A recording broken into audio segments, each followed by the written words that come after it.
Hey guys, in this video, I'll show you how to make the scroll bars on your Mac always visible. By default, they only show up when you start scrolling, but you can set them to stay on permanently. Let's get started. First, open a Finder window. You'll notice that if you click on Applications, there's no scroll bar. As soon as you start scrolling, the scroll bar appears, but then it quickly disappears again. To fix this, click on the Apple icon at the top left of your screen, then select System Settings. In System Settings, go down the left-hand menu and click on Appearance. Here, look for the option that says Show Scroll Bars.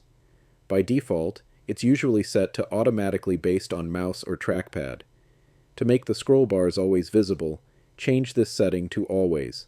Now, go back to Finder and you'll see the scroll bar is permanently there, making it much easier to navigate long lists or folders.